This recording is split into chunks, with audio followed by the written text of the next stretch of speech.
Hey there! So in this video I wanted to show you guys how to do some simple crochet, and from just learning how to do a couple of simple stitches you can build on that and do a whole bunch of other things. So a couple of books that I got that are really good, I think, are the Visual Quick Tips Crochet, and this book is by Cecily Kim and Kim Worker from Wiley Publishing, and I got this book at Borders, and it's got a lot of the visual layouts that show you how to do the individual stitches. So if you understand how to do the basic stitches, you can build on those and do the more elaborate stitches, the more decorative stitches and stuff like that. So this is a really good book. This, I think, is just the stitches. I don't think it has any of the designs for clothing or anything like that. But it's a really, really good book. The second book that I have is the Stitch and Bitch series by Debbie Stoller.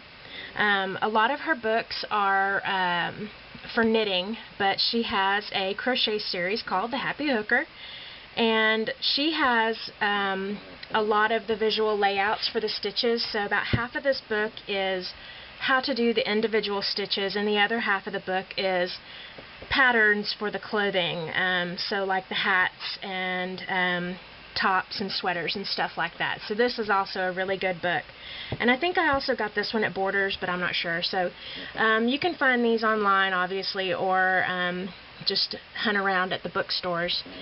So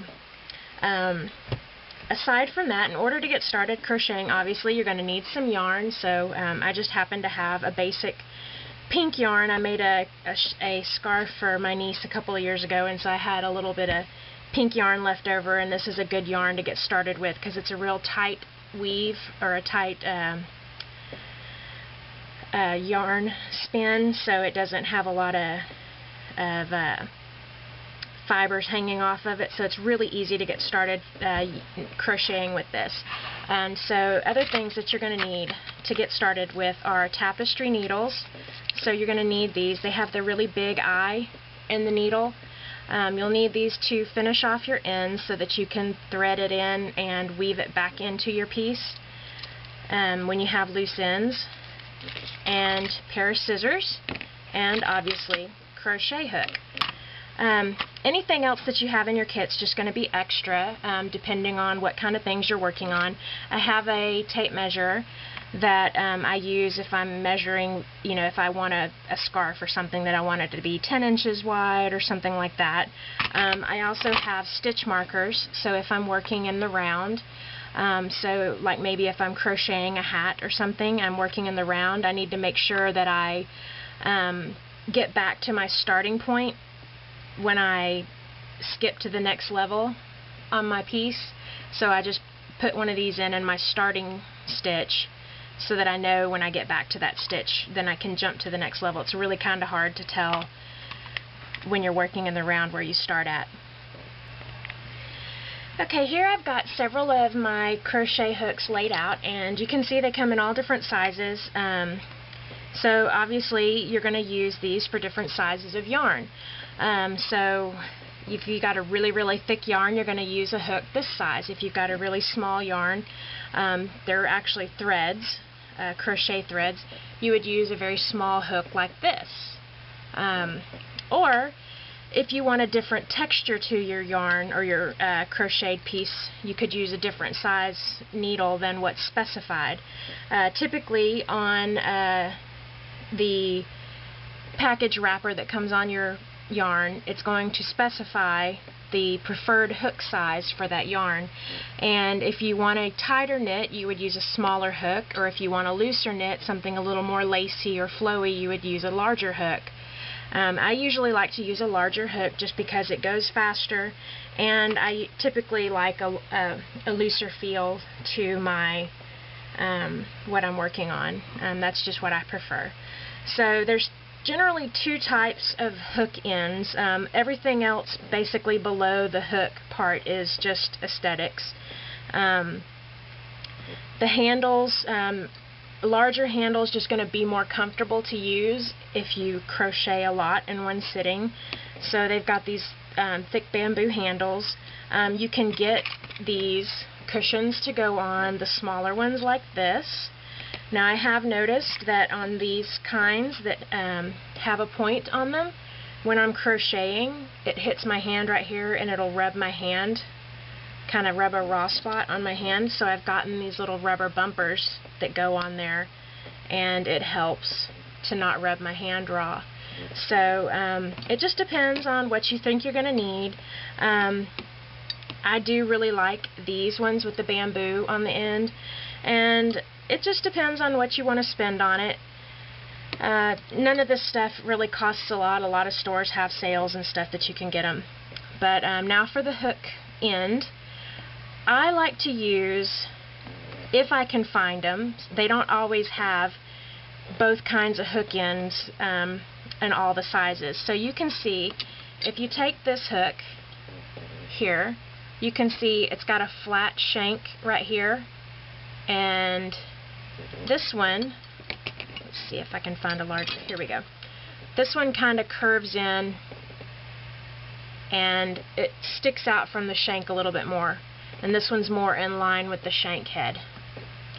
I don't know if I'm using the correct terms, but this one sticks out a little further than that does. So when I'm working with a thread or a yarn that's loosely spun like this is, so it's got a lot of stuff sticking out, I prefer to use a crochet hook like this because it is closer to the body of the crochet hook, and when I'm working the yarn, it doesn't get caught on those loose pieces. And when I'm working with a yarn that's tightly spun like this, it doesn't matter what I use. I can use either one of these. So it just depends on what you're comfortable using and what size hook you've got, what's available. So I'm going to go ahead and start a simple stitch, your foundation chain. Okay, so when you're working with your yarn, it's usually going to come in a spool like this. Now you can either pull it from the center, if you can find your center thread or center yarn like that, or sometimes you're just going to pull it from the outside and work from it that way. Some people like to work from a ball, and you can pull your all of your yarn out of the skein like this and roll it into a ball, and the way you do that is to take the end of the thread or the yarn, pinch it between your fingers like this, and just figure 8 between your two fingers several times until you get a good amount of yarn on your hand. And then pull those together. Okay, now you pinch it between your fingers, and then you just sort of wrap that around that way, then turn it this way and wrap it around. And you're going to continue to do this, turning this ball, and it's going to get, the bigger it gets, the more round it's going to get. What you don't want to do is stretch this really tight as you're wrapping it. So you want to always be able to squish this ball a little bit. If you wrap this really tight, you're going to stretch your yarn out of shape, and it's not going to crochet right, or eventually it might draw back up and your piece is going to not be right afterwards. So you're always going to want to make sure as you're winding this ball up that you've kept it loose enough to where you're not stretching the fibers. So you don't want to pull the fibers really tight on your yarn. So we're going to go ahead and start with a single crochet. Now the way my mom taught me to hold the yarn was to wrap it across the top of your pinky and under and back over, then under your index finger and over. Now you have the loose end of your yarn hanging down over your hand like this. So what you're doing is you're holding the yarn tension on your pinky finger and you're feeding it over your index finger. I've seen people hold yarn all different kinds of ways. This is just the way that my mom taught me, and this is the way that's comfortable for me, so this is the way I like to do it. So now to get your first slip stitch, you've got your yarn fed over your hand, your index finger up, and your loose string hanging down. Now take your crochet hook upside down, hook behind the yarn, and pull it facing back up and turn down. So now you've got the yarn twisted around the hook. Pinch that between your middle and thumb and go underneath and hook under or hook over the yarn and pull through that loop. Now just tighten that knot on there and pull it tight against the shank of your hook, and now you've got your slip stitch. So for the foundation chain, you're just going to do a chain stitch. So that's 1 chain, 2, 3, 4, 5. So I'm not counting the one that's on my needle. So if I count back, I've got 1, 2, 3, 4, 5. Okay? Now I'm doing a single crochet. I've got 1 on my hook. I need to hook 1 more, and then I'm going to go into the next one away from the hook. So I like to hold the chain that I want to enter into so that I don't lose my place. So I want to go 1 away from the hook. I go into it, yarn over and hook it, and pull through. Now I've got 2 loops on my hook. Hook the yarn and pull through 2. Okay? And that's a single crochet. Again, next space over, so if you can see, I'm going to hook into this space right here.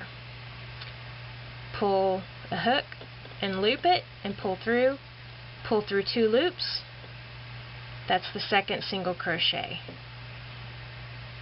The next chain over, push through, hook it and pull through. I've got 2 loops. Hook it, pull through 2 loops. Okay?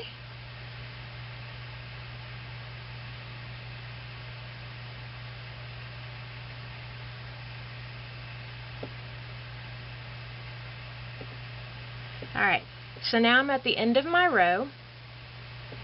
I've got 1 hook on, or 1 chain on here, but you don't count that.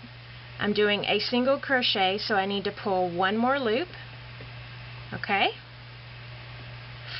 Flip your piece over, and now I'm going to be going into this space right here.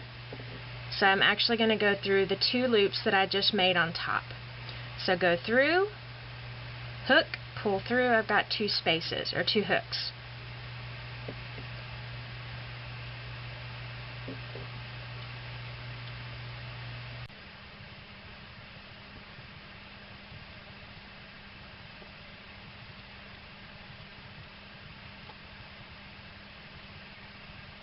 Alright, that was the second row.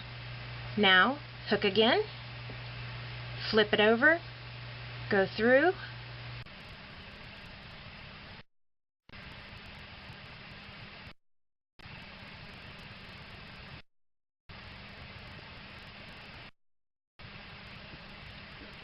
alright, so if I was finishing up my piece, what I would do is take my scissors, cut off an amount there. I've still got my hook on the needle. Just hook 1 and pull through, and then pull that tight. Then I would take these ends, feed them onto a tapestry needle, and just feed that into the weaving so that they would blend into my crochet work. Okay, so that is a single crochet. Okay, so now we're going to do a double crochet, and a double crochet is going to be twice that height per stitch.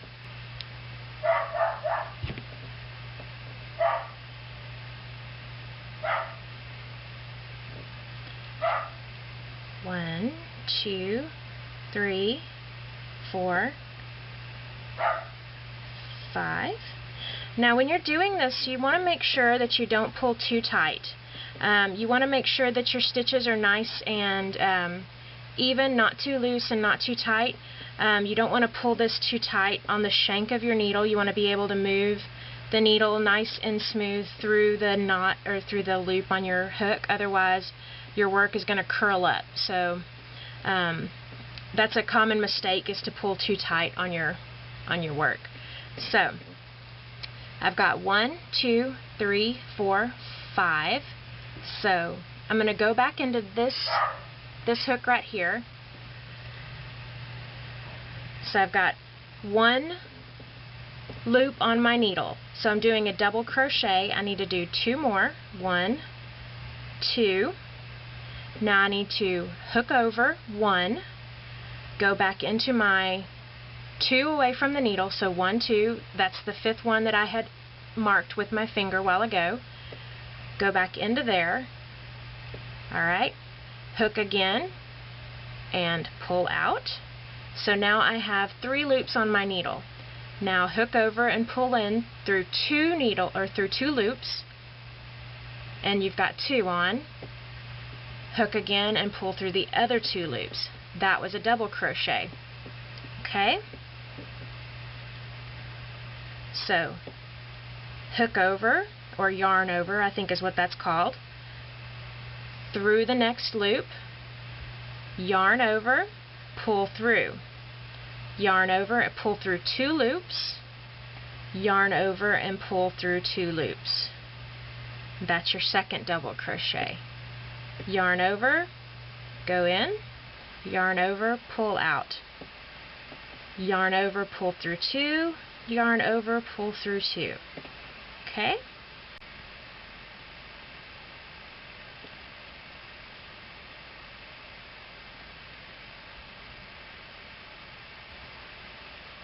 Alright, so that's the end of the row. Now I've got 1 loop on here, don't count that loop, double crochet, you need to hook 2 more. 1, 2, flip your piece over, and we're going to go into this first hole right here, if you can see that. Okay, so yarn over, go in, yarn over, go out, hook or yarn over, go through 2 loops, yarn over, 2 loops. Okay, and then just continue doing that to the end of the row.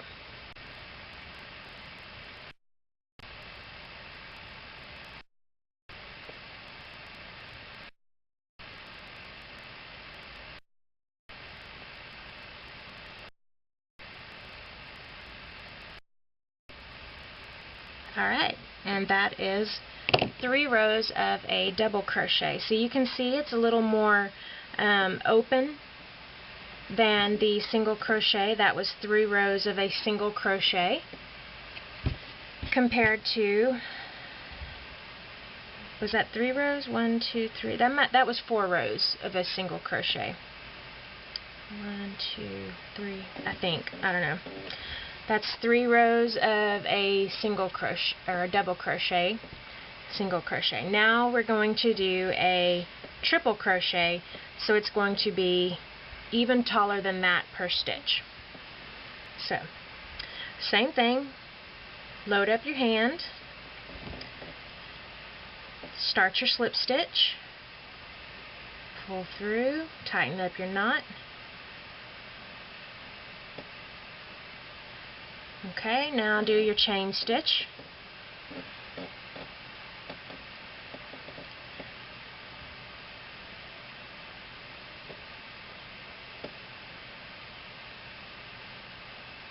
Alright, 1, 2, 3, 4, 5. Mark that one with my finger. Doing a crochet or a triple crochet, so I need to do 3 chain stitches. 1, 2, 3. Now this one you yarn over twice, go in, yarn over once, and come out. Now we have 4 loops on the hook. Yarn over, pull through 2, yarn over, pull through 2, and yarn over, pull through 2 more. Okay, so each time you're pulling through 2.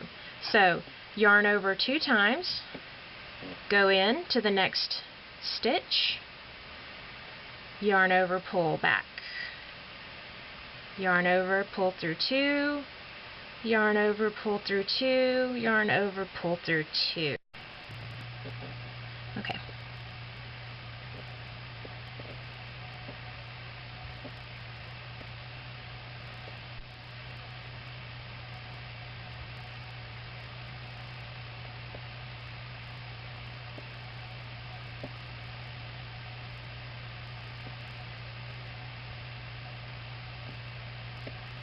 Alright, so the end of the row, I've got 1 loop on.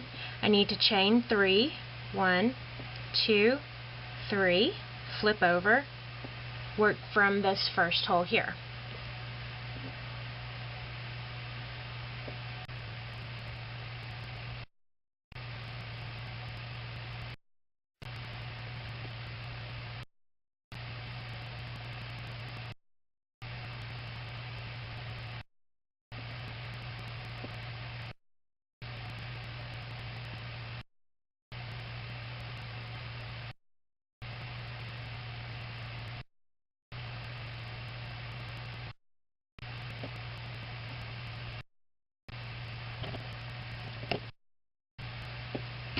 Okay, so that is 3 rows of a triple crochet. So you can see that's even more open. 3 rows of a double crochet, and I think that's 4 rows of a single crochet. So you can see how fast it goes to do this. My favorite is the double crochet, just because it goes fast and it's a good compromise between too open and really tight. I like to do scarves a lot. I've done blankets, really big blankets, and I would just work on it a couple hours at night while, like watching TV, and I just took a couple of weeks to do it for a couple hours at night. So baby blankets, big blankets, scarves, all kinds of stuff. So I'm going to go grab a couple of the scarves and show you what some of the different stitches, or what the double crochet looks like with different size needles. Okay, so here's one of the scarves that I'm working on right now. I'm using a double crochet stitch. You can see it's kind